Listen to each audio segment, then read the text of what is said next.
Hi guys and welcome back to the channel Deepak Yadav education. Welcome to the daily current affairs discussion.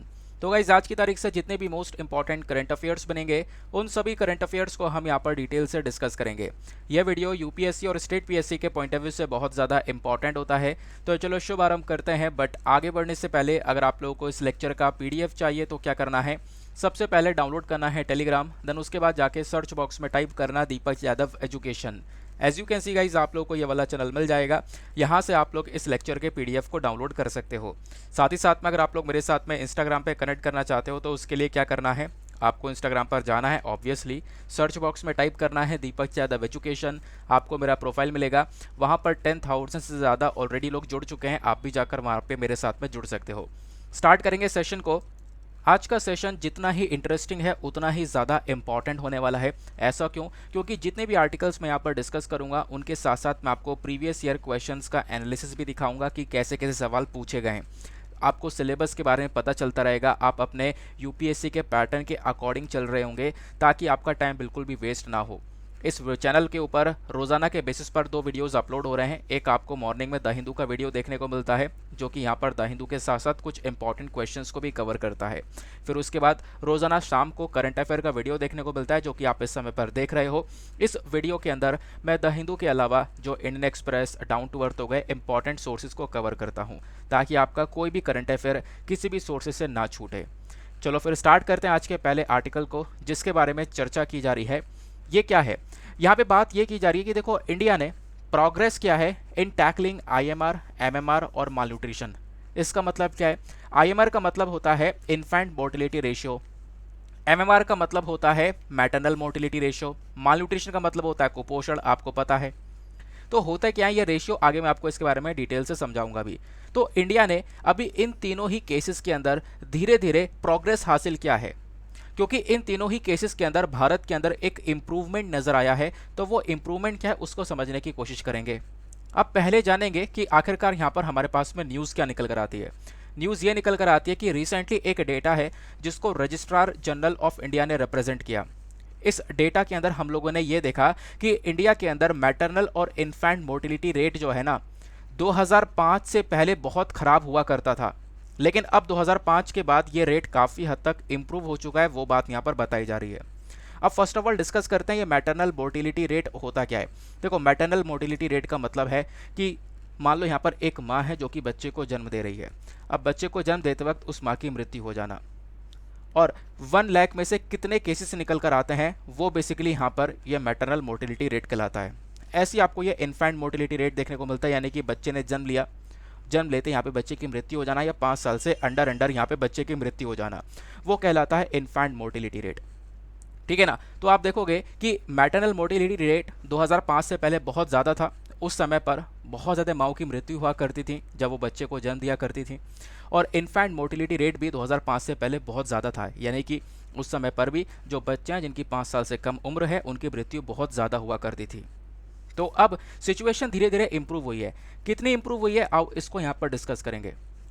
तो यहाँ पे ये जो report आई है ना, इसके अकॉर्डिंग अगर हम लोग बात करें, इंडिया के अंदर साल 2001 से लेकर साल 2003 के बीच में जो मैटरनल मोर्टिलिटी रेशियो है ना, ये लगभग 301 के आसपास हुआ करता था। हर लाख में से 301 के आसपास मैटरनल मोर्टिलिटी रेशियो वाले यहाँ पर केस निकल कर आ रहे थे। ठीक है ना? मतलब कि इतनी माँओं की यहाँ पे मृत्यु हुआ कर रही थी। ये कब का डेटा है? 2001 से लेकर 2003 के बीच का। लेकिन जब आप इसी डेटा को 2018 से 2020 वाले डेटा के साथ में कंपेयर करोगे तो 2018 से 20 में सिचुएशन जो है वो काफ़ी हद तक इंप्रूव हुई है। कितनी इंप्रूव हुई है कि जब पहले 301 केस निकल कर आ रहे थे, अब वहीं पर ये केवल और केवल 97 के आसपास यहाँ पर इस प्रकार से ये डेटा निकल कर आया। 97 के आसपास यहाँ पर ये जो रेट है वो देखने को मिल रहा है। ठीक है ना? तो ये तो हमने बात करी थी मैटरनल मोर्टिलिटी रेशियो की। अब बात करेंगे इन्फेंट मोर्टिलिटी रेशियो की, यानी कि जो 5 साल से कम उम्र में बच्चों की मृत्यु हो रही है। तो ये वाला रेट जो है ना, ये भी 2005 के आसपास 58 के आसपास ये रेट देखने को मिल रहा था, और अभी 2021 के अंदर ये रेट भी कम हो गया है, 27 के आसपास यहाँ पर पहुँच गया है। तो अगेन यहाँ पर भी एक इम्प्रूवमेंट नजर आया है। अच्छा, इन दोनों ही केसेस के अंदर इंडिया ने इम्प्रूवमेंट किया, उसके पीछे का रीज़न क्या है? उसके पीछे का रीज़न है NHM और NRHM। इसका मतलब क्या है? पिछले कुछ सालों में जो हमारे पास में नेशनल रूरल हेल्थ मिशन है और नेशनल हेल्थ मिशन है, इन दोनों का ही एक बहुत इंपॉर्टेंट रोल रहा है। इन दोनों बॉडीज़ ने एक गेम चेंजर की तरह काम किया है। इन्होंने क्या काम किया, तो देखो NRHM को हमने लॉन्च किया था 2005 में, ताकि ये एक अफोर्डेबल हेल्थ केयर प्रोवाइड करवा सके, यानी कि एक अच्छी हेल्थ केयर लोगों को दे सके हमारे पब्लिक सिस्टम के थ्रू, है ना। एक अच्छी हेल्थ केयर दे और एक अफोर्डेबल वे में हो, यानी कि सस्ते दाम में लोग यहाँ पे अपना ट्रीटमेंट करवा सके। तो ये चीज़ यहाँ पर NRHM जो है वो प्रोवाइड करवा रहा है। इसको हमने 2005 में लॉन्च किया था। फिर उसके बाद में NHM की बात करें तो NHM को लॉन्च किया गया था हमारी सरकार के थ्रू 2013 के अंदर, है ना। तो आप देखोगे इस प्रकार से मैंने आपको बताया कि ये जो दो केसेस कम हो रहे हैं, मैटरनल मोर्टिलिटी रेट और इन्फेंट मोर्टिलिटी रेट, उसके पीछे का रीज़न NHM और NRHM का यहाँ पर रोल है, क्योंकि इन्होंने धीरे धीरे बहुत बेहतरीन तरीके से काम किया है, एक अफोर्डेबल वे में हेल्थ केयर जो है लोगों को प्रोवाइड करवाई है। अब हम बात करते हैं what is the scenario of tackling mall nutrition. आखिरकार क्या सीन देखने को मिलता है इस माल न्यूट्रिशन से लड़ने का, इंडिया के अंदर माल न्यूट्रिशन किस प्रकार से बढ़ रहा है, कैसे हम लोग लड़ रहे हैं, वो भी बात हम समझेंगे। माल न्यूट्रिशन क्या होता है, यानी कुपोषण। एक अच्छा खाना जब बॉडी के अंदर नहीं जाता है ना, तो बॉडी का डेवलपमेंट नहीं हो पाता है, उसको हम लोग बोलते हैं माल न्यूट्रिशन। तो माल न्यूट्रिशन क्या है, एक ऐसी कंडीशन है जब बॉडी के अंदर विटामिन, मिनरल और बाकी सारे न्यूट्रिएंट्स नहीं जा पाते हैं, जबकि आपके बॉडी को, आपके टिश्यूज़ को, आपके ऑर्गन्स को इन चीज़ों की ज़रूरत होती है। एक हेल्दी खाना बॉडी के अंदर जाएगा तभी आपकी बॉडी एक अच्छे वे में परफॉर्म कर पाएगी, बट ऐसा नहीं हो पाता है, तो इस कंडीशन को हम लोग माल न्यूट्रिशन बोलते हैं। अब माल न्यूट्रिशन जो होता है लोगों के अंदर, वो अंडर नॉरिश्ड भी हो सकता है, ओवर नॉरिश्ड भी हो सकता है, यानी कि एक ऐसा केस हो सकता है जब ज़्यादा अच्छा खाना ना मिले, एक अंडर नॉरिशमेंट हो। एक हो सकता है ओवर नॉरिशमेंट, जब यहाँ पर इस चीज़ का जो डेटा है वो थोड़ा सा ज़्यादा बढ़ जाता है। तो दोनों ही केसेस यहाँ पर निकल कर आते हैं। अब हमारे पास में इसी चीज़ को देखते हुए एक सर्वे भी है। कौन सा सर्वे है, नेशनल फैमिली हेल्थ सर्वे। तो नेशनल फैमिली हेल्थ सर्वे जो 5वां वाला सर्वे है ना, जो 2019 से लेकर 21 के बीच का डेटा को दर्शाता है, इसने ये बताया कि 35.5% के आसपास जो बच्चे हैं जिनकी उम्र 5 साल से कम है, वो आज के समय पर स्टंटेड वाली कैटेगरी के अंदर आते हैं, और 19.3% के आसपास जो बच्चे हैं जिनकी उम्र 5 साल से कम है, वो वेस्टेड वाली कैटेगरी में है, और 32.1% के आसपास बच्चे अंडर वेट वाली कैटेगरी में है। तो आप कहोगे ये तीनों टर्म है क्या, अगर ये तीनों टर्म समझ में आए तो मामला यहीं पे खत्म हो जाएगा। चलो समझते हैं अब इसको। तो हमने पहले क्या देखा कि 35.5% के आसपास बच्चे ऐसे हैं जो कि आज के समय पर स्टंटेड वाली कैटेगरी में है। तो स्टंटेड का मतलब क्या होता है, देखो स्टंटेड मतलब ये होता है जब भी यहाँ पर जो बच्चा है ना, उसकी जो बेसिकली हाइट होती है वो बहुत ज़्यादा कम होती है उसके एज के हिसाब से। उसका एज जो है उसके एज के हिसाब से इतनी हाइट होनी चाहिए थी, लेकिन उसकी हाइट जो है कम रह गई। रीज़न क्या है, उसको एक अच्छा पोषण नहीं मिल पाया, ठीक है ना। तो वो बेसिकली स्टंटिंग वाली कैटेगरी कहलाती है। तो 35.5% के आसपास बच्चों ने इस पर्टिकुलर सिचुएशन से सफ़र किया। 19.3% के आसपास जो है वो वेस्टेड कैटेगरी में देखने को मिले। वेस्टेड कैटेगरी क्या होती है, यानी कि जो बच्चे हैं ना, ये अपनी हाइट के हिसाब से बहुत ज़्यादा पतले हो जाते हैं, है ना। हाइट थोड़ी ज़्यादा है लेकिन शरीर बहुत ज़्यादा पतला है, ये कहलाती है वेस्टेड वाली कैटेगरी। तो इसमें भी यहाँ पे काफ़ी सारे लोग देखने को मिलेंगे। फिर आती है एक अंडरवेट। अंडरवेट मतलब जब वज़न बहुत ही ज़्यादा कम हो जाना, तो वो यहाँ पर अंडरवेट वाली कैटेगरी कहलाती है, ठीक है ना। अब मेघालय आप देखोगे तो मेघालय के अंदर सबसे ज़्यादा स्टंटेड चिल्ड्रन देखने को मिलेंगे, कितने, 46.5% के आसपास। ये डेटा आप डायरेक्टली कहीं पर भी इस्तेमाल कर सकते हो। मेघालय के बाद बिहार में आपको स्टंटेड चिल्ड्रन देखने को मिलेंगे। अब महाराष्ट्र के अंदर सबसे ज़्यादा वेस्टेड चिल्ड्रन देखने को मिलेंगे। स्टंटेड वेस्टेड के बीच में क्या डिफरेंस है अभी मैंने आपको बताया है। महाराष्ट्र के अंदर लगभग 25.6% के आसपास वेस्टेड चिल्ड्रन देखने को मिलते हैं, और महाराष्ट्र के बाद गुजरात के अंदर भी वेस्टेड चिल्ड्रन की जो बच्चों की कैटेगरी है वो बहुत ज़्यादा है, 25.1% के आसपास है, ठीक है ना। ये डेटा अभी जो हमने डिस्कस किया है वो कब का है, नेशनल फैमिली हेल्थ सर्वे 5 का डेटा है। अब हम लोग नेशनल फैमिली हेल्थ सर्वे 4 को जब हम देखते हैं ना, यानी इससे पहले वाले डेटा को कंपेयर करते हैं, तो हमने ये देखा कि अभी के समय पर बच्चों के अंदर ओवरवेट भी बढ़ रहा है, यानी कि बच्चों के अंदर जो ओबेसिटी है, जो मोटापा है, वो भी यहाँ पे लगातार इंक्रीज हो रहा है ज़्यादातर राज्य और यूनियन टेरिटरीज़ के अंदर। नेशनल लेवल पर आप देखोगे ना, तो लगभग आप कह सकते हो 21% से लेकर ये 24% के आसपास मोटापा पहुंच गया है वेमेन के अंदर में, और 19% से लेकर 23% के आसपास मोटापा पहुंच गया है मेन के अंदर है। तो महिलाएं, पुरुष सभी लोग यहाँ पर मोटे होते जा रहे हैं। अब इसी कैटेगरी के अंदर बाद में एक और चीज़ निकल कर आती है कि इंडिया के अंदर जो एनीमिया है, इसके इंसिडेंसेस भी लगातार इंक्रीज हो रहे हैं। खासकर अगर हम बात करें जो बच्चे जिनकी उम्र 5 साल से कम है उनके अंदर एनीमिया भी देखने को मिला। अब सवाल ये आता है कि एनीमिया क्या होता है। एनीमिया बेसिकली एक ऐसी कंडीशन है जब बॉडी के अंदर ब्लड काफ़ी कम हो जाता है, बॉडी के अंदर आयरन की कमी हो जाती है। तो वो वाले केसेस भी आप देखोगे 58.6 से बढ़कर 67% के आसपास पहुंच चुके हैं। और एनीमिया वाली कंडीशन वेमेन के अंदर भी बड़ी है। वेमेन के अंदर पहले 53.1% हुआ करती थी, अब यहाँ पर ये 57% के आसपास है। और मेन के अंदर भी एनीमिया इंक्रीज हुआ है। तो सभी राज्यों के अंदर आप देखोगे सिचुएशन खराब हुई है एनीमिया को लेकर। इनफैक्ट बोला यह जाता है कि इंडिया के अंदर हर दूसरी वेमेन एनीमिया से सफ़र कर रही है जिनके बॉडी के अंदर ब्लड की कमी है। ठीक बात हो गई, क्लियर हो गया। अब उसके बाद यहाँ पर एक और चीज़ निकल कर आती है, इन एफिशिएंसी ऑफ गवर्नमेंट इनिशिएटिव। ये जो प्रॉब्लम्स दिख रही हैं कि ये सारी प्रॉब्लम्स जो है इंक्रीज हुई हैं, उसके पीछे का रीज़न क्या है?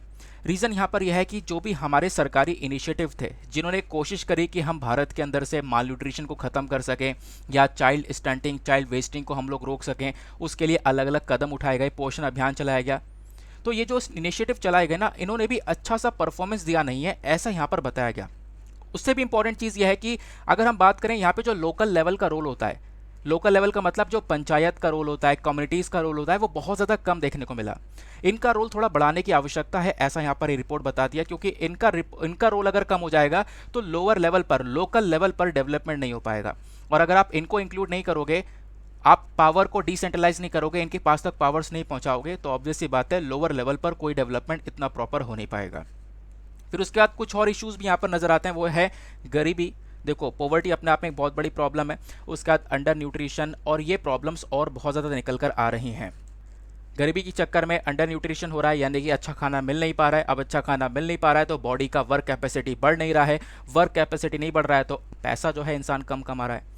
पैसा कम कमा रहा है तो अगेन यहाँ पे पॉवर्टी वाली सिचुएशन देखने को मिल रही है। उसके अलावा आप देखोगे मलेरिया, मीजल्स, जो ये बीमारियाँ हैं ना, इन्होंने और बुरे हालात कर रखे हैं। माल न्यूट्रिशन जैसी प्रॉब्लम और ज़्यादा यहाँ पर बदतर हो जाती है इन बीमारियों की वजह से। क्लियर हो गई बात।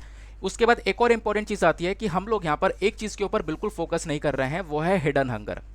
हिडन हंगर क्या होता है? देखो, हिडन हंगर ये होता है कि जब भी आप खाना खाते हो तो खाने के अंदर आप मेजरली क्या क्या देखते हो? प्रोटीन देखते हो, प्रोटीन के साथ साथ आप कार्बोहाइड्रेट देखते हो, और कार्बोहाइड्रेट के साथ साथ आप फैट्स को देखते हो। बस ये तीन चीज़ों क्या है ना, ये मैक्रो न्यूट्रिएंट कहलाते हैं। क्या कहलाता है? Macro nutrient. हमेशा इन तीन चीज़ों के ऊपर फोकस किया जाता है। रोटी चावल खा ली तो हमें यहाँ पर प्रोटीन, कार्बोहाइड्रेट जो है मिल जाता है ना। लेकिन अगर हम बात करें माइक्रो न्यूट्रिएंट्स की, माइक्रो न्यूट्रिएंट्स मतलब होता है जो मल्टीविटामिन्स होते हैं, है ना। कुछ और इंपॉर्टेंट माइक्रो न्यूट्रिएंट्स, छोटे छोटे न्यूट्रिशंस होते हैं जो कि बॉडी को बहुत ज़्यादा ज़रूरी होता है, लेकिन ये चीज़ हम ले नहीं पाते क्योंकि यहाँ पे प्रॉपर नॉलेज नहीं है लोगों को, या मदर्स के पास भी आज के समय पर प्रॉपर नॉलेज नहीं देखने को मिलेगी रिगार्डिंग दिस न्यूट्रिशन या रिगार्डिंग ब्रेस्ट फीडिंग। तो इन चीज़ों की वजह से हिडन हंगर भी इंडिया के अंदर बढ़ रहा है, और हिडन हंगर बहुत बड़े लेवल पर है क्योंकि हम छोटे छोटे मल्टीविटामिन, माइक्रो न्यूट्रिएंट्स को आप कह सकते हो अवॉइड कर देते हैं, और ये चीज़ें हमें सारी चीज़ें आप कह सकते हो खाने से या फिर सब्जी से मिल नहीं पाती है। तो इन चीज़ों को लेना भी बहुत ज़्यादा ज़रूरी है, और अगर हम इसको नहीं लेते हैं तो अगेन इंडिया के अंदर हिडन हंगर बढ़ेगा। तो आपसे सवाल पूछा जाए हिडन हंगर किस चीज़ से रिलेटेड है, तो बता देना वो माइक्रो न्यूट्रिएंट से रिलेटेड है। क्लियर हो गई बात। अब रिपोर्ट लास्ट में ये बताती है कि हमें करना क्या चाहिए। करना ये चाहिए कि जो हमारा ग्राउंड लेवल है, जो लोअर लेवल है, ग्राम पंचायत, ग्राम सभा और जो दूसरे कम्युनिटी ऑर्गेनाइजेशंस हैं, इनके ऊपर जिम्मेदारी थोड़ी सी और बढ़ाओ एजुकेशन, हेल्थ और न्यूट्रिशन को लेकर। इनको भी यहाँ पर बड़े एडमिनिस्ट्रेशन लेवल पर लेकर आओ, अपने साथ मिलकर काम करवाओ, इनके पास में भी पावर्स दो ताकि यहाँ पर ये छोटी छोटी जो प्रॉब्लम्स हैं इनको टैकल किया जा सके, क्योंकि इनका रोल अगर नहीं होगा तो अगेन इस परेशानी से लड़ने में हमें बहुत सारी परेशानियाँ देखने को मिलेंगी। बात क्लियर हो गई। इतना पढ़ने के बाद में एक लास्ट में चीज़ आपको ये भी देखनी है कि हमारी सरकार ने कौन कौन से इनिशिएटिव उठाए हैं इस माल न्यूट्रिशन से लड़ने के लिए। उन इनिशिएटिव के बारे में पढ़ सकते हो, पीडीएफ के अंदर ये प्रोवाइड करवा दिया, आप लोग इसको गो थ्रू कर लेना। जैसे पोषण अभियान हम लोगों ने चलाया, जहाँ पे हमारा फोकस है कि हम इंडिया को माल न्यूट्रिशन फ्री बना दें। एनीमिया मुक्त भारत अभियान चलाया ताकि एनीमिया को ख़त्म किया जा सके। नेशनल फूड सिक्योरिटी एक्ट 2013 को लेकर आए थे ताकि एक अफोर्डेबल वे में सभी लोग को खाना मिल सके। प्रधानमंत्री मातृ वंदना योजना चलाया, जहाँ पर 6,000 रुपये देने की बात की जाती है प्रेग्नेंट वेमेंस को। फिर integrated child development service scheme को लॉन्च किया 1975 के अंदर, जहाँ पे हमारा मेजर फोकस है कि बच्चे और खासकर प्रेग्नेंट वेमेन को यहाँ पर कुछ बेनिफिट्स प्रोवाइड करवाए जाएँ। Education, primary health care, immunisation के बेनिफिट्स हो गए। फिर हमने ईट राइट इंडिया के ऊपर ध्यान दिया, जहाँ पे हम लोगों ने आप कह सकते हो हेल्दी ईटिंग को प्रमोट करा कि क्या क्या खाना चाहिए उसको यहाँ पे प्रमोट किया जाता है ईट राइट इंडिया कैंपेन के अंडर में। तो ये सारे इनिशिएटिव्स है जो कि माल न्यूट्रिशन को टैकल करने में आज के समय पर मदद करते हैं। तो कहोगे ध्यान रखना है, बिल्कुल ध्यान रखना है, मेंस के अंदर कई बार इनिशिएटिव पूछ लिए जाते हैं, तो आपको इसके बारे में पता होना चाहिए। डेटा मैंने प्रोवाइड करवा दिया है। अब जितना भी चीज़ें हम लोगों ने पढ़ी हैं, आउट टेस्टिंग करते हैं कि कितना ज़्यादा ये इंपॉर्टेंट है। देखो यूपीएससी ने साल 2017 में एक सवाल पूछा था, which of the following are the objectives of national nutrition mission. National nutrition mission के क्या क्या ऑब्जेक्टिव्स हैं। यहाँ पर ये 4 ऑब्जेक्टिव दिए गए हैं, इनमें से बताना है कौन कौन से ऑब्जेक्टिव देखने को मिलते हैं। पहला, नेशनल न्यूट्रिशन मिशन का काम है अवेयरनेस को क्रिएट करना, ताकि जो प्रेग्नेंट वेमेन और लैक्टेटिंग मदर्स हैं इनके अंदर यहाँ पे जो माल न्यूट्रिशन है इसके बारे में जागरूकता फैलाई जाए। दूसरा, जो एनीमिया के इंसिडेंसेस है इसको कम किया जाए बच्चों के अंदर, एडोलेसेंट गर्ल्स के अंदर और वेमेन के अंदर में। तीसरा, नेशनल न्यूट्रिशन का काम है जो मिलेट्स होती हैं, जो मोटे अनाज हैं, सीरियल्स हैं, अनपॉलिश राइस है, इसके कंजम्पशन को प्रमोट करना। चौथा, जो पोल्ट्री एग्स हैं, अंडों के कंजम्पशन को प्रमोट करने की बात करता है। तो बताओ कौन सा यहाँ पर इसका ऑब्जेक्टिव देखने को मिलता है। Option A 1 and 2 only, option B 1, 2 and 3, option C 1, 2 and 4 या फिर ऑप्शन डी 3 and 4 ओनली। तो इसका सही आंसर है ऑप्शन नंबर ए। तो यहाँ पर आपको ए जो है ना ये करेक्ट आंसर देखने को मिल जाएगा। तो नेशनल न्यूट्रिशन मिशन का मकसद क्या है, एक अवेयरनेस क्रिएट करना माल न्यूट्रिशन के रिगार्डिंग, और साथ ही साथ में ये जो अवेयरनेस है, जागरूकता है, ये प्रेग्नेंट वेमेन और लैक्टेटिंग मदर्स के अंदर फैलाई जाती है। दूसरा, यहाँ पर ये जो यहाँ पर माल न्यूट्रिशन वाली प्रॉब्लम प्रेग्नेंट वेमेन और लैक्टेटिंग मदर्स के अंदर देखने को मिलती है, तो ये लोग किस प्रकार से सफ़र कर सकते हैं माल न्यूट्रिशन के बारे में, इसके बारे में जागरूकता फैलाने का काम करता है। दूसरा, यहाँ पर एनीमिया को कम करने के बारे में चर्चा करता है। तो दैट इज़ 1 and 2 यहाँ पर इसका सही आंसर देखने को मिलेगा। तो ऐसे सवाल यहाँ पे बन जाते हैं। नेक्स्ट इंपॉर्टेंट आर्टिकल पर आते हैं। अगला आर्टिकल बात करता है global report on health equity for disables के बारे में। क्या है समझते हैं। तो न्यूज़ में क्यों है, न्यूज़ में इसलिए क्योंकि वर्ल्ड हेल्थ ऑर्गेनाइजेशन की साइट से एक रिपोर्ट आती है। तो अभी यहाँ पर 3 दिसंबर को international day of persons with disabilities का सेलिब्रेशन हुआ। इस दिन को हम लोगों ने ऑब्जर्व किया। इस दिन पर वर्ल्ड हेल्थ ऑर्गेनाइजेशन ने एक रिपोर्ट रिलीज़ करी है, जिस रिपोर्ट का नाम है global report on health equity for persons with disabilities. तो इस रिपोर्ट के अंदर इन्होंने बताया कि जो डिसेबल पर्सन्स हैं, जो दिव्यांगजन हैं, वो कितनी सारी प्रॉब्लम्स को फेस कर रहे हैं, उसके बारे में ये डेटा ये मेंशन करते हैं। तो ये डेटा भी कहीं पर भी इस्तेमाल किया जा सकता है डायरेक्टली। तो इस रिपोर्ट की इंपॉर्टेंट फाइंडिंग्स क्या है। सबसे पहली चीज़ देखो, डिसेबिलिटी से रिलेटेड जो इंपॉर्टेंट स्टैटिस्टिक्स है इसको समझते हैं। आज के समय पर लगभग 1.3 बिलियन के आसपास जो लोग हैं, और आप कह सकते हो कि हर 6 में से जो एक व्यक्ति है दुनिया भर में, वो कहीं ना कहीं डिसेबिलिटी से सफ़र कर रहा है।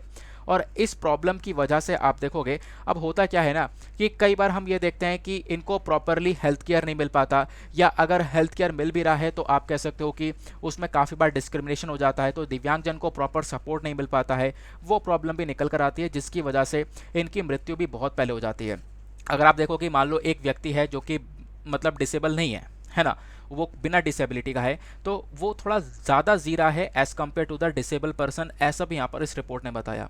एक एस्टिमेशन, एक अंदाज़ा ये बताया जाता है कि 80% जो आज के समय पर लोग हैं जो कहीं ना कहीं डिसेबिलिटी से सफ़र कर रहे हैं, वो लो या मिडिल इनकम कंट्रीज़ के अंदर रह रहे हैं। और लो या मिडिल इनकम कंट्रीज़ में जो भी लोग रह रहे हैं ना, उनको सबसे ज़्यादा परेशानियाँ हो रही हैं, क्योंकि वहाँ पर सोर्सेस बहुत ज़्यादा लिमिटेड हैं, ऐसा यहाँ पे बताया गया। और उनके प्रति बहुत ज़्यादा इनइक्वालिटी भी देखने को मिल जाती है, यानी कि उनको प्रॉपरली यहाँ पे जो फैसिलिटीज़ है वो नहीं मिल पा रही हैं। तो डिसेबिलिटीज़ में ये एक सबसे बड़ी परेशानियां हैं कि इनके प्रति काफ़ी बार डिस्क्रिमिनेशन भी देखने को मिल रहा है, और हेल्थ केयर सेक्टर के अंदर सबसे ज़्यादा डिस्क्रिमिनेशन देखने को मिल रहा है। इनके लिए ट्रांसपोर्टेशन का प्रॉपर सिस्टम नहीं है, जॉब्स के अंदर काफ़ी सारी डिस्क्रिमिनेशन फेस कर रहे हैं, जो हेल्थ केयर प्रोवाइडर्स होता है वो इनके अपोजिट काम कर रहा है। तो ये प्रॉब्लम्स ये कहीं ना कहीं डिसेबल व्यक्ति सफ़र कर रहे हैं। अब इस चीज़ को देखते हुए इस रिपोर्ट ने एक रिकमेंडेशन दिया है। रिकमेंडेशन ये दिया कि जितने भी लोग डिसेबल हैं ना, आप देखोगे कि इनका रोल भी बहुत इंपॉर्टेंट है।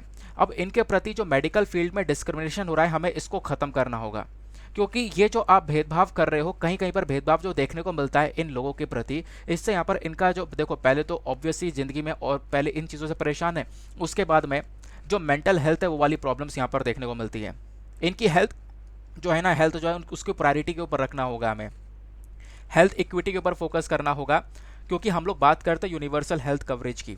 आप यूनिवर्सल हेल्थ कवरेज की जब बात करते हो, मतलब हर एक व्यक्ति का जो हेल्थ है उसको यहाँ पर ध्यान में रखा जाए। तो इसमें आप सभी लोगों को कवर करोगे। ऐसा नहीं है कि आप यहाँ पर जो डिसेबल पर्सन है उनके प्रति कोई भी डिस्क्रिमिनेशन कर सको, कोई भी यहाँ पर भेदभाव कर सको। ठीक है ना, तो वो बात यहाँ पर बताई जा रही है। आई होप आपको यहाँ पर क्लियर हुआ। इसमें आपसे सवाल बन भी सकता है जो डिसेबल पर्सन है वो क्या क्या प्रॉब्लम्स आज के समय पर फेस कर रहे हैं, तो वो चीज़ें आप लोग इस रिपोर्ट के अकॉर्डिंग बता सकते हो। अब कुछ इंपॉर्टेंट डेटा और है जो कि आपको पता होना चाहिए। हम लोगों ने कौन कौन से इनिशिएटिव चला रखे हैं अपने डिसेबल्स लोगों को एम्पावर करने के लिए। जो भी डिसेबल पर्सन्स हैं ना, इनको सपोर्ट करने के लिए, इनको आगे बढ़ावा देने के लिए बहुत सारे इनिशिएटिव हैं जो कि भारत ने भी चला रखे हैं और साथ ही साथ में दुनिया भर की कंट्रीज़ के अंदर भी देखने को मिलता है, इंटरनेशनल लेवल पर बेसिकली देखने को मिलता है। तो इंडिया के अंदर कौन कौन से इनिशिएटिव हैं, वो है right of person with disabilities act 2016। UPSC में मेंस में यहाँ पर इस एक्ट के ऊपर ऑलरेडी पहले सवाल पूछा जा चुका है। ठीक है ना, तो ये एक्ट है जो कि डिसेबल पर्सन के बारे में बात करता है।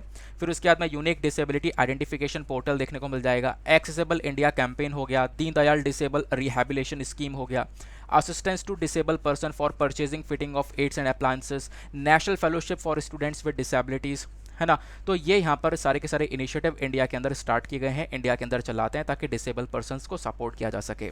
दुनिया भर के अंदर भी ऐसे कुछ इनिशिएटिव देखने को मिलेंगे, जैसे make the right real for persons with disabilities, United nation convention on rights of person with disability, international day of person with disability जिसको हम लोगों ने रिसेंटली ऑब्जर्व किया है 3 दिसंबर को, फिर UN principles of people with disabilities. ये कुछ यहाँ पर आपको इंटरनेशनल लेवल पर इंपॉर्टेंट इनिशिएटिव्स देखने को मिल जाते हैं। क्लियर हो गई बात। तो सवाल बन सकता है, बिल्कुल बन सकता है। आपको मैं दिखाता हूँ, यूपीएससी ने साल 2011 में एक सवाल पूछा था। सवाल क्या था, इंडिया के अंदर लाखों पर्सन ऐसे देखने को मिलेंगे जो कि कहीं ना कहीं डिसेबिलिटी से सफ़र कर रहे हैं। क्या क्या बेनिफिट्स हम लोग यहाँ पर इन डिसेबल पर्सनस को प्रोवाइड करवाते हैं लॉ के अंडर में, कानून के अंडर में क्या क्या इनको फ़ायदे दिए जाते हैं। 3 फायदों के बारे में बताया गया है। क्या इनको फ्री स्कूलिंग दी जाती है 18 साल तक इन गवर्नमेंट स्कूल। दूसरा यहाँ पर बोलता है इनको यहाँ पर जो अलॉटमेंट ऑफ लैंड है उसके अंदर प्रेफरेंस दिया जाता है ताकि जो बिज़नेस वगैरह सेटअप कर सकें, उसके अंदर यहाँ पर इनको एक सपोर्ट मिलता है ना। बिज़नेस सेटअप करने के लिए इनको ज़मीन मिल जाए, ज़मीन अलॉट कर दी जाए, उसके लिए यहाँ पर एक सपोर्ट मिलता है। तीसरा, जो पब्लिक बिल्डिंग्स होती है उसके अंदर इनके लिए रैंप बनाया जाए। रैंप मतलब जो यहाँ पर होता है ना, आपने देखा होगा जो स्लाइड करने वाला रैंप होता है बेसिकली, क्योंकि सीढ़ी पर चढ़ना इनके लिए काफ़ी सारे लोगों के लिए मुश्किल है, तो रैंप वाला जो एरिया है वो यहाँ पर काफ़ी इनको सपोर्ट कर सकता है। जो स्लाइडर होता है वो यहाँ पर फैसिलिटीज़ इनको प्रोवाइड करवाई जाती है। तो क्या क्या बेनिफिट्स इनको प्रोवाइड करवाए जाते हैं, इनको अवेलेबल करवाए जाते हैं लॉ के अंदर में बताना है इन तीनों बेनिफिट में से। तो इसका आंसर क्या है, अगर नहीं भी पता है ना तो आप थोड़ा सा लॉजिक लगाकर जो है तीनों पे लगा सकते थे। ऑप्शन नंबर जो डी है ना, वैसे इसका करेक्ट आंसर है। तो ये जो ऑप्शन दिए गए इसमें से आंसर नंबर डी जो इसका करेक्ट आंसर है, यानी कि तीनों के तीनों आप देखोगे तो तीनों ही सपोर्ट यहाँ पर डिसेबल पर्सनस को प्रोवाइड करवाए जाते हैं अंडर द लॉ। बात क्लियर हो गई। आगे आते हैं, 2011 का ये सवाल था। नेक्स्ट आर्टिकल बहुत ज़्यादा इंपॉर्टेंट होने वाला है और मेंस के पॉइंट ऑफ व्यू से और प्रीलिम्स के पॉइंट ऑफ व्यू से भी इंपॉर्टेंट होगा। कुछ क्वेश्चन बनेंगे तो मैं आपको बताऊंगा। बात यहाँ पर की जा रही है रिपोर्ट ऑन फोर्स्ड डिस्प्लेसमेंट। देखो जो यूएनडीपी है ना, इन्होंने एक रिपोर्ट जारी करी है फोर्स्ड डिस्प्लेसमेंट को लेकर, यानी ज़बरदस्ती जो लोगों को उनके घर से हटा दिया जा रहा है, निकाल दिया जा रहा है अलग अलग कारणों की वजह से। वो जो रेट है वो मतलब किस स्तर पर चल रहा है भारत के अंदर या फिर पूरे वर्ल्ड के अंदर, उसके बारे में यूएनडीपी ने यहाँ पर सारी इन्फॉर्मेशन साझा करी है, वो हम यहाँ पर डिस्कस करेंगे। तो न्यूज़ में क्या है, तो न्यूज़ में इसलिए क्योंकि जो यूएनडीपी है यानी कि यूनाइटेड नेशन डेवलपमेंट प्रोग्राम, इनकी रिपोर्ट के अकॉर्डिंग बात करें तो इनकी रिपोर्ट का नाम है turning the tide on internal displacement a development approach to solution. ये यहाँ पर रिपोर्ट का नाम है। इस रिपोर्ट ने पहली बार ये दिखाया कि ऐसा पहली बार हो रहा है कि 100 मिलियन से ज़्यादा जो लोग हैं ना, इनको साल 2022 के अंदर ज़बरदस्ती डिस्प्लेस किया गया है। देश के अंदर ही ज़्यादातर लोगों को यहाँ पर निकाल दिया गया, डिस्प्लेस किया गया, एक जगह से हटाकर दूसरी जगह पर पहुँचाया गया। और ये जो डेटा है ये आपकी बार सबसे ज़्यादा 2022 के अंदर ये सिचुएशन सबसे ज़्यादा देखने को मिली है, जहाँ पे लोगों को ज़बरदस्ती एक जगह से हटाकर दूसरी जगह पर पहुँचाया गया। और सबसे ज़्यादा केसेस देखने को मिले हैं कि देश के अंदर ही ये काम हो रहा है। तो इस रिपोर्ट के बारे में थोड़ा डिस्कशन करेंगे। इन्होंने कुछ हमें डेटा दिया है। डेटा क्या है समझते हैं। साल 2021 के अंत तक आप देखोगे ना तो केवल 59 मिलियन के आसपास लोग थे जिनको ज़बरदस्ती डिस्प्लेस किया जा रहा था उनके देश के अंदर। उनके देश के अंदर किसी कारण की वजह से, मान लो किसी एरिया में कोई लड़ाई हो गई, कोई वायलेंस हो गया या कोई डिजास्टर हो गया है, कोई क्लाइमेट चेंज वाली सिचुएशन आ गई है, बाढ़ आ गया है, कुछ भी आ गया है, भूकंप आ गया है जिसकी वजह से बहुत नुकसान हो चुका है, तो वहाँ से लोगों को हटा दिया जाता है, डिस्प्लेस कर दिया जाता है। तो वो जो डिस्प्लेसमेंट का डेटा है वो साल 2021 के अंत तक 59 मिलियन के आसपास लोगों को डिस्प्लेस किया गया था। ये बात यहाँ पे बताई जा रही है। ये 2021 के अंत तक की बात है। लेकिन 2022 स्टार्ट होता है और फरवरी के महीने में रशिया यूक्रेन के बीच में वॉर छिड़ जाती है। तो ये जो वॉर था यूक्रेन के अंदर, इसकी वजह से हालात और ख़राब हो गए, क्योंकि यूक्रेन से भी काफ़ी सारे लोगों को डिस्प्लेस किया गया, हटाया गया। इनफैक्ट यूक्रेन से काफ़ी सारे लोग दूसरे देश में निकल कर गए। यूक्रेन के अंदर ही यहाँ पर काफ़ी सारे लोग एक जगह से हटकर दूसरी जगह पर पहुँचे इन सारे क्राइसिस की वजह से। तो ये जो वॉर हुआ यूक्रेन के अंदर, इससे पहले सिचुएशन थोड़ी बहुत यहाँ पर नॉर्मल सी थी, लेकिन अब सिचुएशन काफ़ी ख़राब हो चुकी है। साल 2050 तक अगर हम लोग बात करें तो क्लाइमेट चेंज एक ऐसा यहाँ पर प्रॉब्लम देखने को मिलेगा, यानी कि जो टेम्परेचर बढ़ रहा है, गर्मी लगातार बढ़ रही है, तो क्लाइमेट चेंज की वजह से भी लगभग यहाँ पे आप कह सकते हो आने वाले समय पर 216 मिलियन के आसपास जो लोग हैं ना, इनको मूव करना पड़ सकता है अपने ही देशों में। अपने ही देशों में एक जगह से हटकर दूसरी जगह पर जाया जा सकता है 2050 तक, क्योंकि आने वाले समय पर क्लाइमेट चेंज जैसी प्रॉब्लम और ज़्यादा बड़े लेवल पर आने वाली है। ये बात क्लियर रखी गई। उसके बाद जो डिजास्टर से रिलेटेड इंटरनल डिस्प्लेसमेंट से, यानी कंट्री के अंदर ही लोगों को जो एक जगह से हटाकर दूसरी जगह पर पहुंचाया गया, किसी डिजास्टर की वजह से, बाढ़ की वजह से, भूकंप की वजह से, तो ऐसा यहाँ पर डिजास्टर्स बहुत सारे मतलब नोटिस करे गए साल 2021 के अंदर, और बहुत सारी कंट्रीज़ के अंदर ये इंटरनल डिस्प्लेसमेंट देखने को मिला। और इसके चक्कर में होता क्या है कि जब लोग पहले एक जगह पर सेटल है, वहाँ पर अच्छा खासा काम कर रहे हैं, उनकी अर्निंग हो रही है, अब अचानक से यहाँ पे प्रॉब्लम आ गई कुछ, जिसकी वजह से इनको हटाना पड़ गया। अब ज़बरदस्ती हटाया, इधर से उधर पहुँचाया, तो वहाँ पे क्या होता है, इनकी जो अर्निंग वगैरह वो सब कम हो जाती है, फिर ये गरीबी की चपेट में आ जाते हैं और ढेर सारी प्रॉब्लम्स यहाँ पर जो लोग हैं वो फेस करने लगते हैं। तो सबसे मेजर इम्पैक्ट यहाँ पर इन सभी के ऊपर यही पड़ता है कि इनकी जो इनकम वगैरह वो सब यहाँ पर ख़त्म हो जाती है, प्लस यहाँ पे और प्रॉब्लम्स फेस करनी पड़ती है, जैसे यहाँ पर हाउस की प्रॉब्लम, एजुकेशन की प्रॉब्लम, ये प्रॉब्लम्स यहाँ पर इनको ज़्यादातर फेस करनी पड़ती है। और आज के समय पर जो ज़्यादातर डिस्प्लेसमेंट हो रहा है वो कहाँ पर हो रहा है, सब सहारन अफ्रीका वाले रीजन में, मिडिल ईस्ट वाले रीजन में, नॉर्थ अफ्रीका वाले रीजन में। जैसे कि यहाँ पे आपको देखने को मिलेगा, ये पूरा अफ्रीका कॉन्टिनेंट है, ये नदर्न पार्ट हो गया, ये पूरा यहाँ पर सब सहारा अफ्रीका हो गया। तो यहाँ पर तो बहुत सारे कंट्रीज़ ऐसे हैं जहाँ पर इस प्रकार से फोर्सफुली डिस्प्लेसमेंट हो रहा है। उसके अलावा इधर जो मिडिल ईस्ट के देश आपको यहाँ पर देखने को मिल रहे हैं, इन मिडिल ईस्ट कंट्री के अंदर भी बहुत ज़्यादा ज़बरदस्त तरीके से यहाँ पर डिस्प्लेसमेंट देखने को मिला है साल 2022 के अंदर। वो चीज़ यहाँ पर यूएनडीपी की रिपोर्ट बताती है। क्लियर हो गई बात। तो इन्होंने यहाँ पर सजेशन दिया है कि सर देखो, हमें एक एक्शन की ज़रूरत है, बिल्कुल हमें इन लोगों के लिए काम करना पड़ेगा। अगर डिस्प्लेसमेंट हो भी रहा है तो लोगों को यहाँ पे सपोर्ट प्रोवाइड करवाना पड़ेगा, और उसके लिए हमें 5 चीज़ों के ऊपर फोकस करना पड़ेगा। तो कुछ की पाथवेज हैं जो कि हम लोग यहाँ पर इन पाथवेज के रिगार्डिंग कुछ सोल्यूशन प्रोवाइड करवा सकते हैं। वो यह है, सबसे पहली बात, आपको गवर्नेंस सिस्टम को और ज़्यादा मजबूत करना पड़ेगा। उसके बाद में यहाँ पर जॉब और सर्विस यहाँ पे उनको प्रोवाइड करवानी पड़ेंगी। सिक्योरिटी को और ज़्यादा रिस्टोर करना पड़ेगा, पार्टिसिपेशन को बढ़ाना पड़ेगा, सोशल कोहेजन को और ज़्यादा बिल्डअप करना पड़ेगा। यहाँ पे आप कह सकते हो कि सोसाइटी में लोगों को यहाँ पे यूनाइट करना होगा, यानी एकजुट यहाँ पर लेकर आना होगा। ये कुछ काम करने पड़ेंगे और हमें डेफिनेटली इन लोगों के लिए एक सोल्यूशन की आवश्यकता है। तो ये चीज़ यहाँ पर बेसिकली एज अ सजेशन इस रिपोर्ट ने बताई है। बात क्लियर हो गई। अभी आर्टिकल समाप्त नहीं हुआ है, क्योंकि मैंने आपको बताया ये जो पूरी रिपोर्ट आई है, इस रिपोर्ट को किसने लेकर आया है, वो है यूएनडीपी। तो यूएनडीपी क्या है, इसको समझते हैं। यूनाइटेड नेशन डेवलपमेंट प्रोग्राम इसकी फुल फॉर्म है। ये बेसिकली हमारे यूनाइटेड नेशन का ही यहाँ पर एक डेवलपमेंट नेटवर्क है। यूएनडीपी मतलब ये किसके ऊपर बेस्ड है, United Nation expanded programme of technical assistance और यूनाइटेड नेशन स्पेशल फंड, इन दोनों के ऊपर बेस्ड है। इन दोनों को मिलाकर अगर हम लोग बात करें तो हमारे पास में यूएनडीपी बनकर आता है। यूएनडीपी को बनाया गया था 1965 में यूनाइटेड नेशन जनरल असेंबली के थ्रू, और ये काम करना स्टार्ट कर चुकी है बॉडी 1966 से ही। इस बॉडी का मेजर काम क्या है, कुछ एडवाइस प्रोवाइड करवाना, सपोर्ट प्रोवाइड करवाना डेवलपिंग कंट्रीज़ को, ताकि वो डेवलपिंग कंट्रीज़ अपने यहाँ पर जो भी यहाँ पर आप कह सकते हो कि डिस्प्लेसमेंट की सिचुएशन है या दूसरी प्रॉब्लम्स हैं, उनसे यहाँ पर टैकल कर सकें। तो उसके लिए उन कंट्रीज़ को ये सपोर्ट प्रोवाइड करवाता है। उसके बाद यूएनडीपी के अंदर जो इनका एग्जीक्यूटिव बोर्ड होता है ना, इसके अंदर लगभग आज के समय पर 36 कंट्रीज से मेंबर्स देखने को मिलता है, यानी 36 कंट्रीज यहाँ पर यूएनडी के अंदर रिप्रेजेंट करती हैं। इन यूएनडीपी के पास में जो भी पैसा आता है, वो पैसा यहाँ पर यही कंट्रीज़ क्या करती हैं, कंट्रीब्यूट कर देती हैं। ये जो कंट्रीज़ हैं वो यहाँ पर थोड़ा थोड़ा पैसा प्रोवाइड करवाती हैं, तो भी जो भी इसके मेंबर नेशंस हैं वो यहाँ पर इसको सपोर्ट करते हैं। ठीक है। अब यूएनडीपी का पब्लिकेशन भी, यानी कि कुछ ये रिपोर्ट्स को लेकर आता है, जैसे कि ह्यूमन डेवलपमेंट इंडेक्स वाली रिपोर्ट जो है ना, वो यूएनडीपी लेकर आता है। तो आपसे सवाल बन सकता है, ह्यूमन डेवलपमेंट इंडेक्स कौन लेकर आता है, वो यूएनडीपी लेकर आता है। इनका मेजर फोकस ये भी है कि हमने जो टारगेट रखा है साल 2030 तक हमने सारे सस्टेनेबल डेवलपमेंट गोल्स को अचीव करना है, तो उसको अचीव करने के पीछे का भी यहाँ पर मेजर गोल यूएनडीपी का देखने को मिलेगा। यूएनडीपी काम करता रहता है कि ताकि हमारी जो कंट्रीज़ है जिन्होंने यहाँ पे टारगेट रखा है सस्टेनेबल डेवलपमेंट गोल, जो हमारे टोटल 17 गोल जिसको हम अचीव करना है 2030 तक, वो ताकि हम अचीव कर सकें, उसके लिए भी यूएनडीपी रेगुलर बेसिस पर काम करता रहता है। क्लियर हुई बात? नेक्स्ट आर्टिकल पर आते हैं। अगले आर्टिकल में हम बात करने वाले हैं डॉक्टर राजेंद्र प्रसाद जी के बारे में। एक इंपॉर्टेंट पर्सनैलिटी हैं और पहली बात भारत के पहले प्रेसिडेंट हैं, तो भारत के पहले राष्ट्रपति थे डॉक्टर राजेंद्र प्रसाद जी। इनका जन्म होता है 3 दिसंबर 1884 में, मृत्यु होती है 28 फरवरी 1963 में। तो ये न्यूज़ में है। न्यूज़ में क्यों है? क्योंकि हाल ही में जो भारत के प्रेसिडेंट हैं इन्होंने यहाँ पर डॉक्टर राजेंद्र प्रसाद जी को अभी इनकी बर्थ एनिवर्सरी पर इनको श्रद्धांजलि दी है। बर्थ एनिवर्सरी कब यहाँ पर मनाई गई थी? 3 दिसंबर 2022 में। इस वजह से यहाँ पर डॉक्टर राजेंद्र प्रसाद जी न्यूज़ में हैं।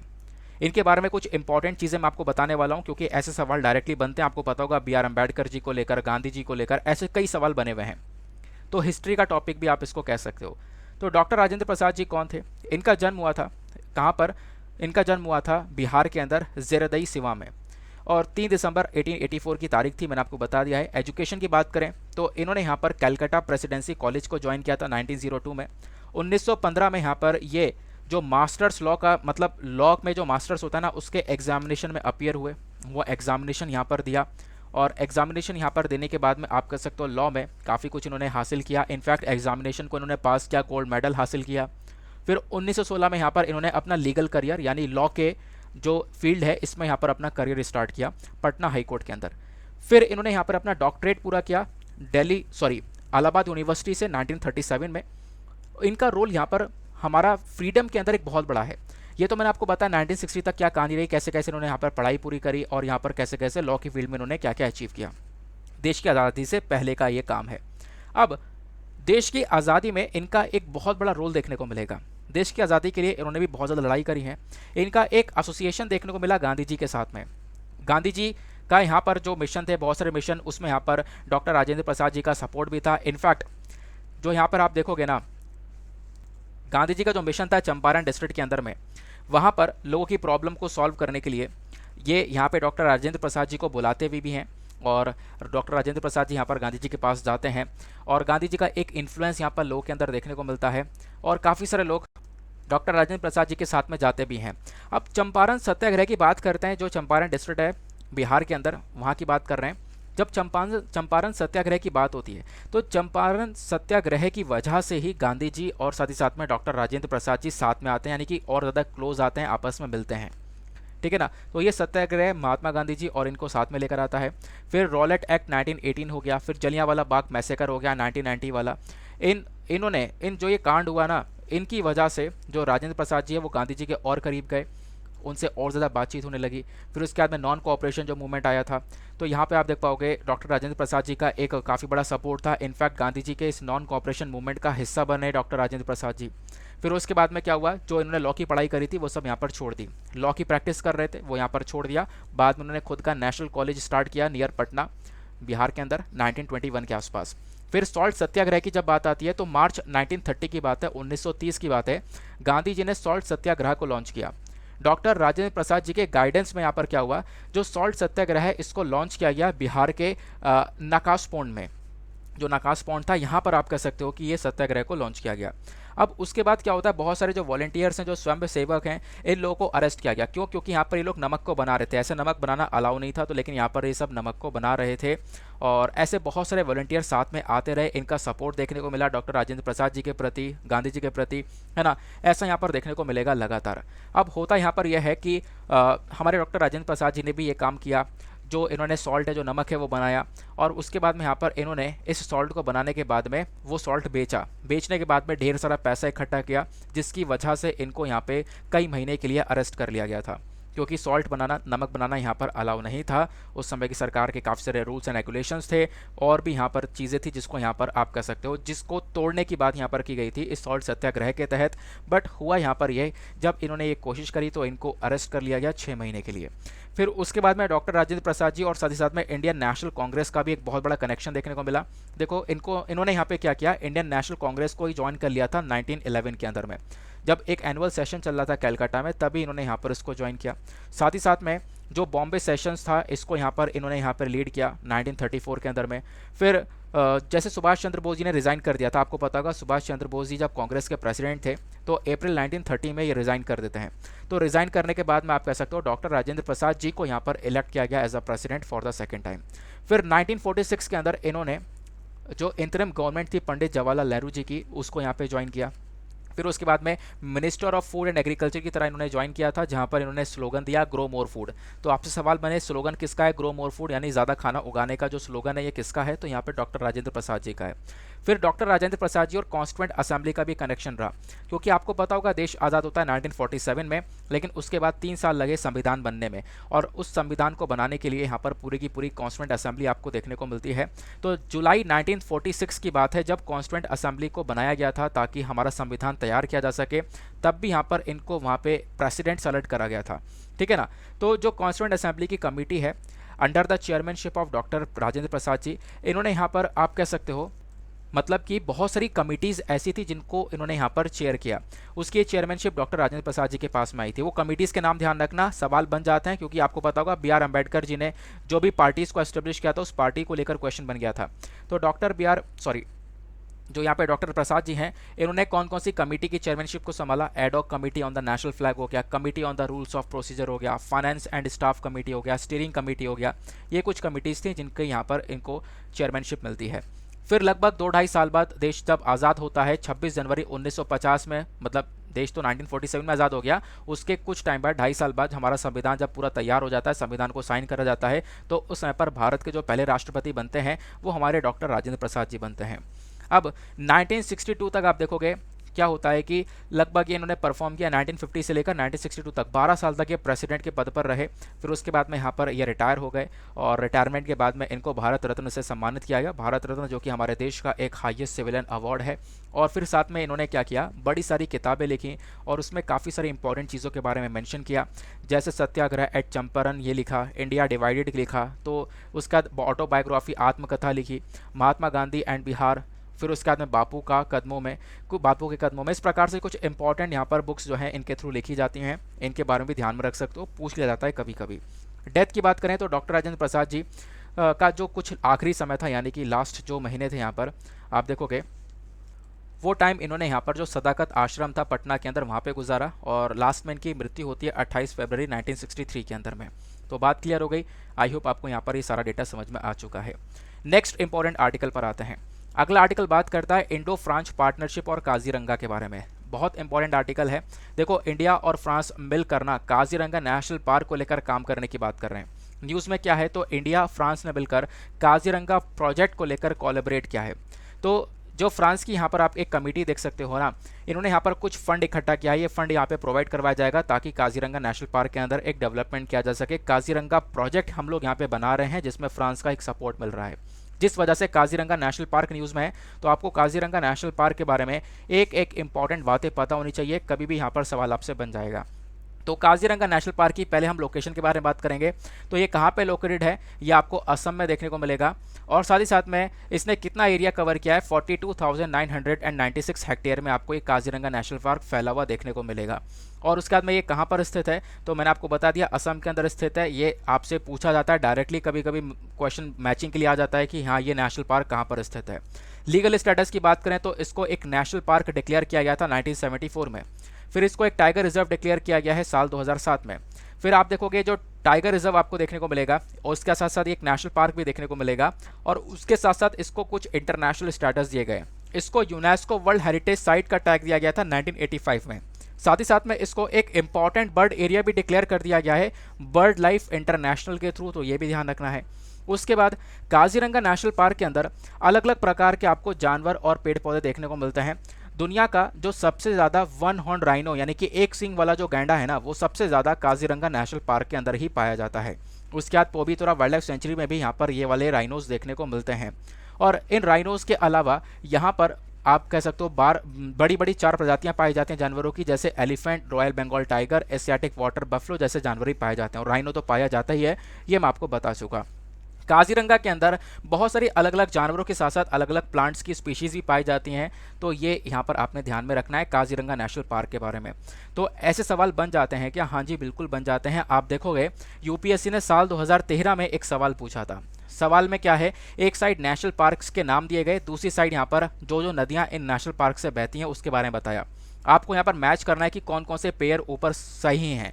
ऑप्शन ए बोलता है 1 and 2, option B 3 only, option C 1 and 3, या फिर ऑप्शन डी इन तीनों पेयर में से कोई सा भी सही नहीं है।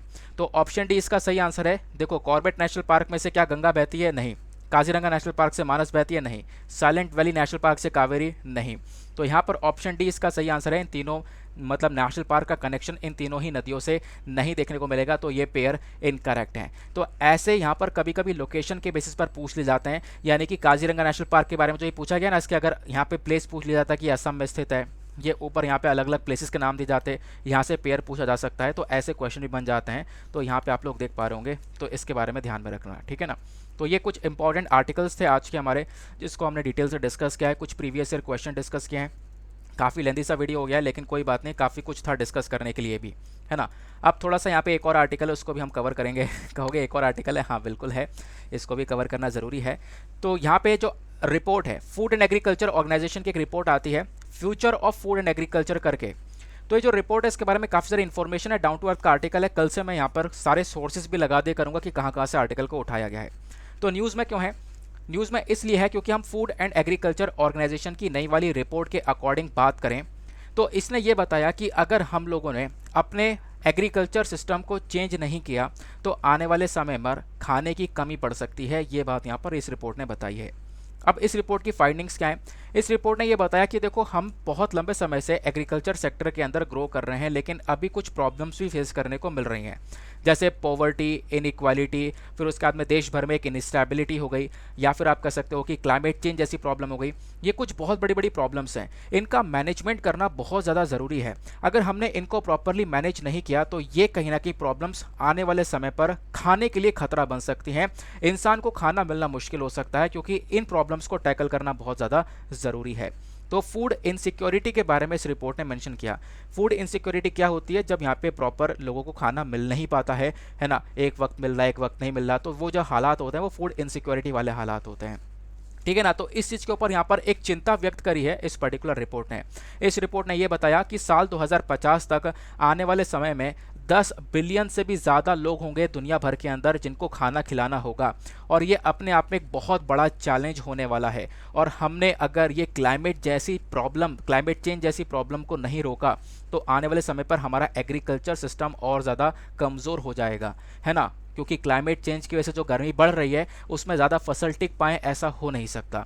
तो ये कहीं ना कहीं बहुत बड़ी प्रॉब्लम क्रिएट कर सकता है। इसको लेकर हमें अभी से ही सोच विचार करनी होगी, ऐसा यहाँ पर इस रिपोर्ट ने प्रस्तुत किया है।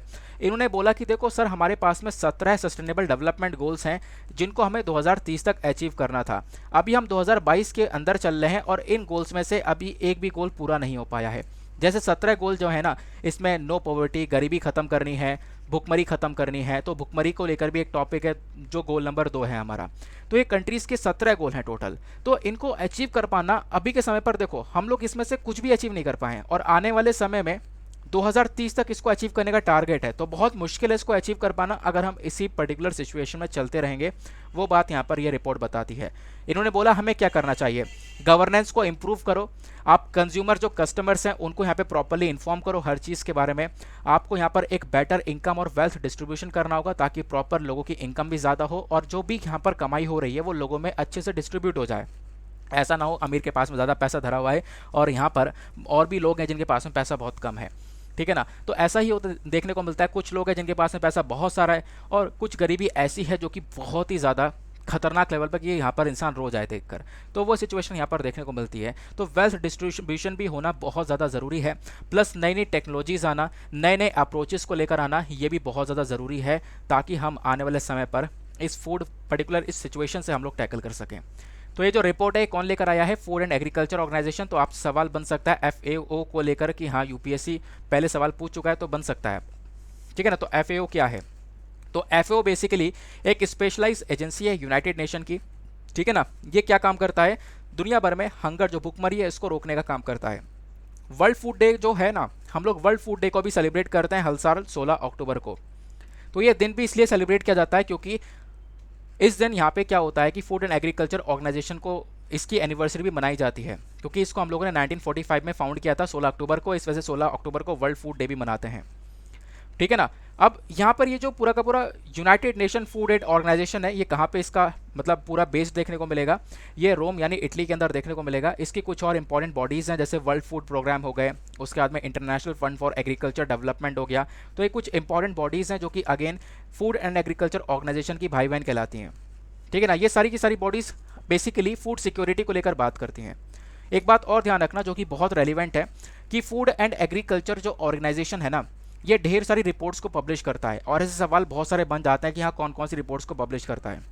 तो इसके इंपॉर्टेंट पब्लिकेशंस में आप देखोगे, पहला पब्लिकेशन है state of world fisheries and aquaculture, state of world's forest हो गया, state of food security and nutrition in the world, state of food and agriculture जिसको सोफा बोला जाता है, state of agricultural commodity and markets SOCO बोला जाता है। तो ये कुछ इंपॉर्टेंट पब्लिकेशंस हैं जो कि कौन लेकर आता है, फूड एंड एग्रीकल्चर ऑर्गेनाइजेशन लेकर आता है। तो सवाल बन जाते हैं कि ये रिपोर्ट किसने पब्लिश करी है। बात क्लियर हो गई। तो ये छोटा सा आर्टिकल था जो कि अगेन आपको पता होना चाहिए। नाउ इसी के साथ में करते हैं हम लोग अपने लेक्चर को समाप्त, और मिलते हैं आप लोगों से अगले वीडियो में। आज के लिए bye bye, have a nice day, thank you and Jai Hind.